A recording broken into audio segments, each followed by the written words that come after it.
How can I start or join a co-op? If you are ready to take a more active role, there are practical ways to either join an existing co-op or start one yourself. Cooperatives come in many forms, so the right pathway depends on your interests, location, and available resources. This section outlines key starting points and support networks, especially for those based in the United Kingdom. Joining an existing co-op. Some cooperatives are open to new members on a rolling basis. Others may only open membership at certain times or require participation first. Here are a few ways to explore what already exists. Look up local cooperatives through Cooperatives UK, that's www.uk.coop, or your regional co-op development body. Search for worker co-ops, housing co-ops, credit unions, or food co-ops in your area. Attend public meetings or community events hosted by co-ops near you. Follow cooperative platforms on social media like Co-op News, Cooperatives UK, and Co-op Evolution to find updates and opportunities. Not all co-ops are hiring or accepting new members at any given time, but many are open to volunteers, collaborators, or supporters who share their values. Starting a new co-op. If you have an idea for a business, service, or project and want to build it cooperatively, there is support available. While forming co-ops takes time and care, it is possible to start small and grow with the right foundation. Here are some basic steps. Step 1. Build your founding group. Gather a small team of people who share your vision and values. Aim for at least 3 to 5 committed individuals to spread responsibility. Discuss motivations, time commitments, and expectations early. Step 2. Clarify your purpose and model. Choose whether you will be a worker, consumer, housing, producer, or multi-stakeholder co-op. Be clear about your mission, target community, and core activities. Agree on what products or services you will provide and who will use them. Step 3. Research your market and feasibility. Check demand for your idea. Identify competitors, including non-co-op businesses. Look at supply chains, pricing, and potential benefits for members. Step 4. Choose your legal and governance structure. In the United Kingdom, the main options are cooperative society, community benefit society, or company limited by guarantee. In a cooperative society, the purpose is that the members benefit based on the use of the co-op. When it comes to ownership, members hold withdrawable shares, and each member has 1 vote. When it comes to profit use, the cooperative society can distribute surplus to members in proportion to use. Interest on shares is allowed. Asset locks are optional but common in practice. This mechanism protects community assets and prevents them being used for private gain. Regulator or registrar. In the UK, the FCA Registrar of Mutuals registers rules and changes. When it comes to fundraising, the cooperative society can issue community shares to the public, and this is widely used. With regards to governance, the cooperative society model is the strongest fit with the ICA principles on voting and member benefit. Now let's look at the community benefit society as a legal structure. The purpose of this model is community benefit beyond its members.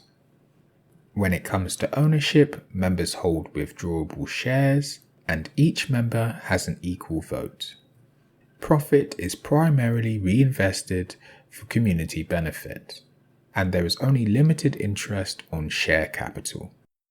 Asset locks are built in through community benefit rules. A formal asset lock can be added and is common. The regulator or registrar is the FCA, Registrar of Mutuals. When it comes to fundraising, a community benefit society can issue community shares, the main route for place-based projects. This is a good governance fit for projects where public benefit is the aim, including charities. Company limited by guarantee. The purpose of this model is that it's flexible and can embed co-op purpose in the articles. When it comes to ownership, members are guarantors. No shares are issued by default. With regards to profit use, surplus is usually reinvested and no dividends are given out since no shares are held. Asset locks are optional, but you can hardwire an asset lock in the articles. You register your company limited by guarantee with Companies House, but Charity Commission or CIC regulators may apply if you choose those routes. When it comes to fundraising, you cannot issue community shares, but you can raise grants, loans, or create membership fees. This kind of governance fit is useful for multi-stakeholder and non-profit structures, but it needs careful articles to secure the one member, one vote principle. When each fits best. For a cooperative society, worker co-ops, consumer retail co-ops, and producer co-ops where members benefit directly through trade and patronage returns. For community benefit societies, this is best for community pubs, energy, housing, leisure, and place-based assets that serve the wider community and want a clear asset lock plus community shares. For a company limited by guarantee, it works best with education, creative or service co-ops that will seek grants or contracts, want familiar company mechanics, and do not need community shares. You can also use a company limited by shares with co-op articles and one member, one vote. Many UK co-ops prefer societies because community shares are only available to societies. Get professional help, legal structure and documents. Seek guidance from Cooperatives UK or a co-op development body to ensure your structure fits your aims. Decide on your decision-making process and how surpluses will be used. Step 5. Draft your rules and policies. Include processes for membership, meetings, voting, conflict resolution, and profit reinvestment. Consider policies on accessibility, diversity, and environmental responsibility. Rules and articles explained. These are not just house rules, they are your legal constitution. For societies, your rules are filed with the FCA registrar when you register. They form a binding contract between the society and every member. Use trusted model rules from Cooperatives UK, Radical Roots, Plunkett Foundation, or sector federations to speed FCA approval and avoid legal gaps. Your articles of association are filed at Companies House. They bind the company and its members. Use co-op articles that set one member, one vote, member admission, surplus use, and any asset lock. Step 6. Plan your finances. Prepare a basic business plan covering startup costs, income projections, and member contributions. Explore funding options such as member shares, community shares, co-op friendly lenders, for example cooperative and community finance, grants from local authorities, or social enterprise funds. Step 7. Register your co-op.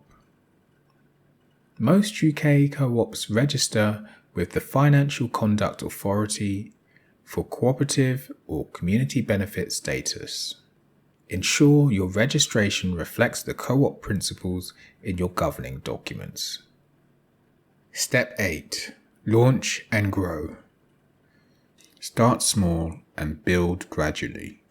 Involve members in marketing, outreach, and events. Keep communication open so members feel informed and valued. Monitor performance and adapt as needed. Step 9. Connect to the wider movement. Join federations or networks for your sector. Share skills, resources, and opportunities with other co-ops. Look for ways to collaborate on bulk purchasing, training, or shared infrastructure. Cooperatives have a long history of helping people take control of their work, services, and resources. They are built on the principles that put people and communities at the center and remain a practical way to create fairer and more resilient economies. This guide has introduced the basics of how co-ops work and how to get started. If you are ready to take the next step, there will be further guides and templates that go into greater detail on starting, managing, and safeguarding a co-op. These will include practical tools, examples, and lessons learned from both successful and unsuccessful co-ops to help you build something that lasts. Thank you for taking the time to explore this guide. The cooperative movement grows stronger when more people understand and apply its principles. For further resources and updates and upcoming guides, visit coopevolution.com. Thanks for watching. This chapter is part of a wider body of work. If it's helped you, the full book and other resources are linked in the description.